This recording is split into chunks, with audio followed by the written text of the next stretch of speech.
to work on this adventure story. I can't think of any ideas.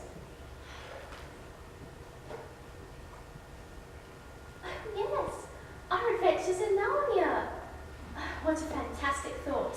I'll get started straight away. Cheers.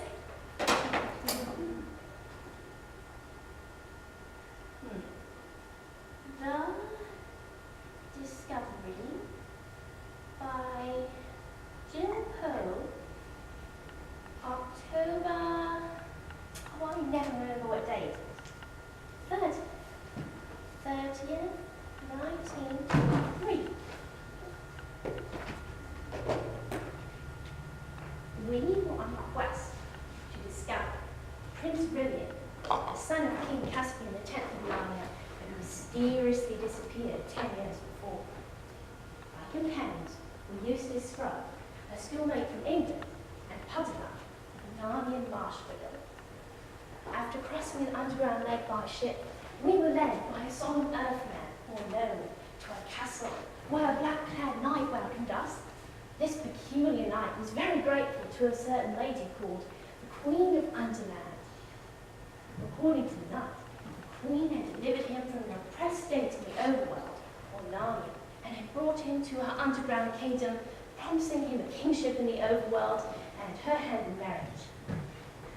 Huntingdown Eustace and I continued to talk with the knight over a generous supper of salad, cold ham, pigeon pie, and my favourite, cakes.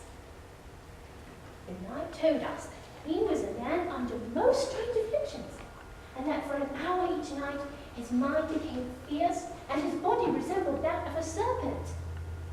However, once the time was past, he knew nothing of what had happened, for he had returned to his normal self, saying that he was a little tired. This time for the night was near, and we left while a few earthmen found the knight in a mysterious silver chair. However, we returned to watch, for we were dreadfully curious to see what was going to happen next, and Puddleduck said we might find some information about this new queen to help us find Prince Brilliant. When we returned, the knight looked and spoke differently. His face was pale as he told us of how the queen had trapped and oppressed him all of these years, and if we just let him free from the chair, he would be freed from the queen's domination. However, we three stood firm, for we had promised ourselves not to lose him.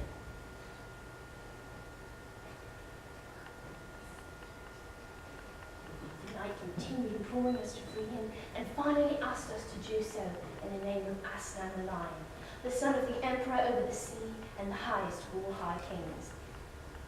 We instantly recognized this as the fulfillment of one of 4 signs given to me by Aslan himself at the beginning of our quest.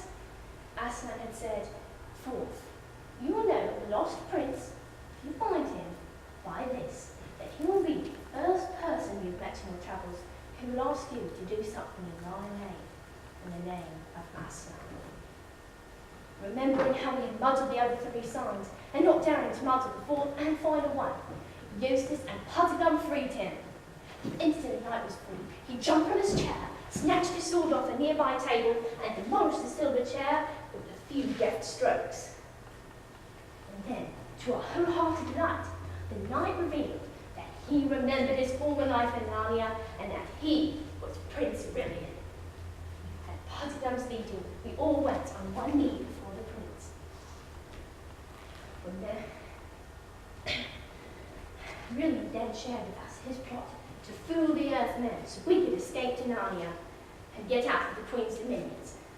Brilliant strode to the door and thrust it open, and we faced a furious Queen of dangers we had to encounter, but we were courageous. Our mission was successful. Now, that's a good start. I better write this down.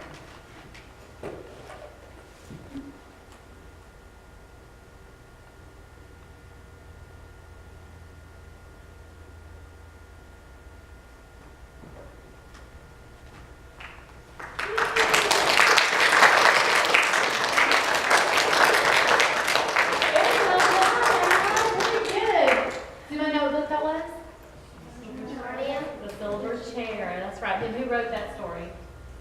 Yes. excellence. Good job.